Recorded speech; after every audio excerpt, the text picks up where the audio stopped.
Today I'm going to be looking at 6 things I learnt from making harvesting bags whilst making a new one. This is last year's version. It has ties at the back, has fully finished seams and is made out of cotton, so it's fully washable. I can use both hands to harvest, but it has many problems. Opening is small and fiddly, the cotton fabric stained, the bow fastening was okay but could be better.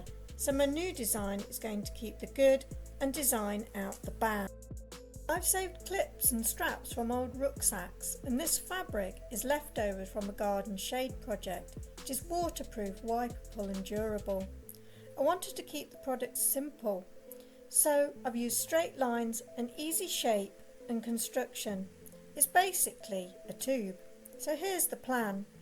A tube that folds with clips to close the bottom exit, a back strap that clips and closes, which hopefully is going to design out tiny openings and help me get the produce in and out a lot more easily, especially with those clips sorting everything out for me.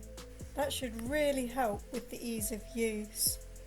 I'm keeping the double hems to make sure that the bag cannot fray into my harvest. Firstly, I am sewing down both the long sides of the bag, which are the top and the bottom. I folded over approximately 1 centimetre 2 times, and that's formed the edge. I have learnt that function is more important than form, so I'm less interested in its beauty and more focused on that it actually performs well. I mean, don't get me wrong, I still want it to be neat, but it's less importance on the pretty. I also still need to be able to wear it at the allotment without feeling silly, but hey, I mean, if you think about it, I wear a very silly hat in the winter that covers my ears with tassels and the biggest coat you've ever seen, so I don't think this bag's going to make me feel silly in the slightest. I'm now going to move on to the tube part of the bag. I've folded the fabric in half with the wrong sides together, which is not the usual way we do things, with the hem, top and bottom forming the openings, making sure to match up the ends so it will be a smooth transition at the seam. I'm only sewing a maximum of 5mm seam here, as I want to do a French seam. A French seam has 2 stages to it and ends up hiding all our edges that might fray, and this is stage 1. You can see the result here. I shall be turning it through next. Once I've turned it through, you can see that the frayed edges are now on what would be the right side of the bag. So this is where we need to do stage 2, carefully folding the pieces together, and then I'll make another sew down here which will then encase that frayed edge in that part of the seam. The fabric is quite thick and bulky. It can be quite tricky to do this, so just take it nice and slow and then it tends to resolve itself. I've got my stitches reasonably large as well, so that it will actually travel all the way down here without giving me too much trouble. And there we have it, a completed French seam. So all I need to do now is get it turned through and we'll be able to see that I've got no fraying edges. There we go, nothing there at all. So now we're moving on to testing. As I'm making this up from my earlier sketch as I go, testing is important for choices to be made. I've learnt that the ratio of the waist strap sewn onto the opening is very important. I need the bag opening to be large here, so that I noticed I can only sew it about 1/4 of the opening, so that the rest of the strap will actually go around me. I've chosen to sew it over the French seam here to add extra strength and to make sure the seam is out the way later. The strapping, I'm doing a bit of a cheat here. If I lay one underneath the other, I only actually have to fold over the end of one of the pieces, so it takes away some of the bulk for the sewing machine to get through, so that's quite handy. You'll see a rare vision of me using pins here. I don't use them very often unless I need to actually get something to be reasonably accurate. So I'm just making sure that the straps are staying a little bit below the top of the bag.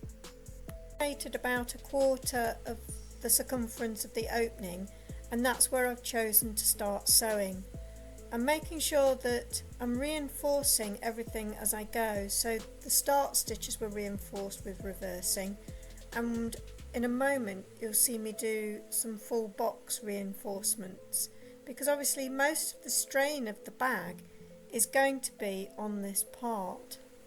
So I decided to do a full box all the way round the strapping, top to bottom, left to right, and trying to make it as strong as possible.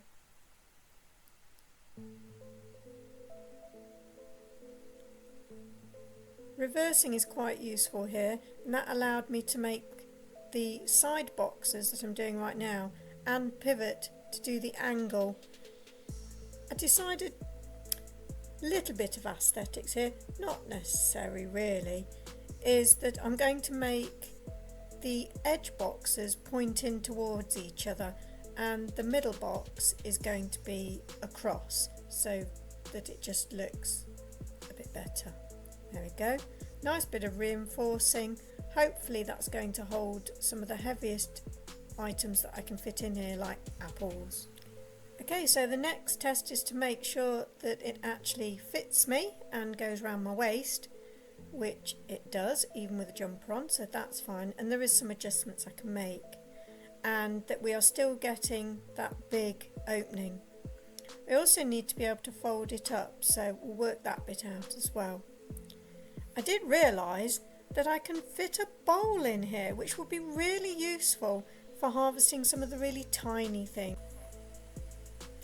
Okay, so we need to now sort out the clips for the closure, and I need to make sure that these edges are hemmed so that they don't fray.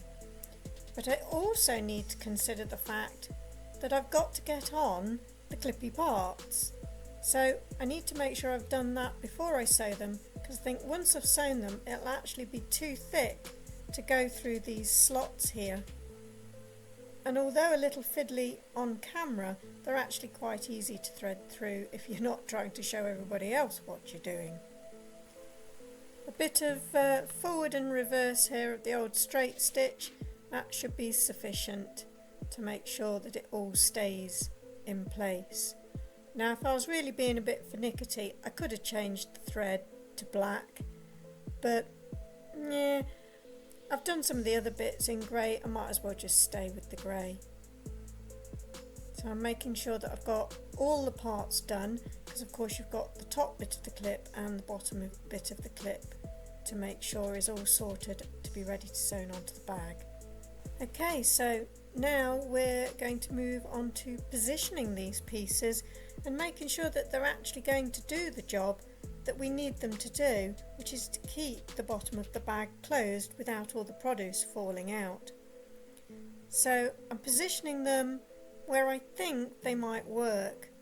So I'm making sure that the bottom clip is hanging over and that the other one will fit. I've pinned them in place, and now I've clipped them and tried the bag on. And as you can see, they seem to be in position. However, I do have some concerns at this point of whether the two corners are going to hold the produce within. And you can also see from the tube that it will release and let the produce out into baskets, which is my plan. So to harvest lots of French beans, for example, and then have a basket waiting when it's full to sort of let them all go floomp out into the basket. As you can see, I'm indicating where I think the best place for the reinforcements should be going there. So let's get that all sewn up.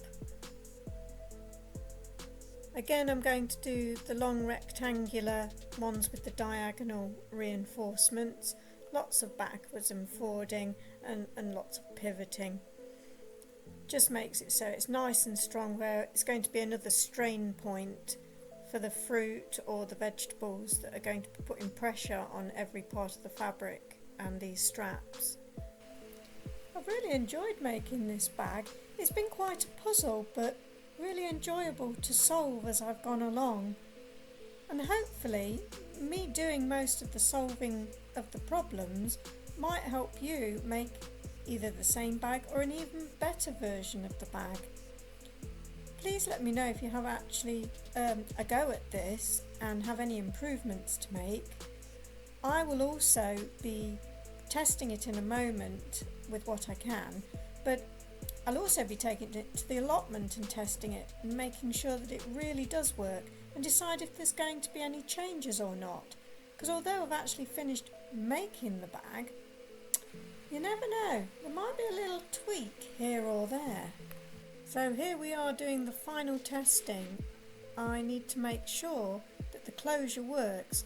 So I've got some balls and I'm just going to drop them into the bag. Probably a bit rougher than if they were apples, but you know, you get the point. Doesn't seem to be coming out yet, and I can jiggle it to the corners and nothing happens. And strangely, it actually seems to be helping the closure stay closed.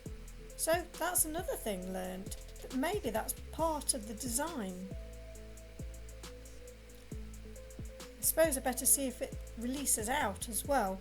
So I'll pop them back in, then I'll hold it up so we can see, and then release the clips and see if they drop out nicely. They're a bit ham-fisted here. There we go. And that one. And hey! Would drop nicely into a basket. Thanks for watching. If you got anything from this video, please drop me a like. Thanks.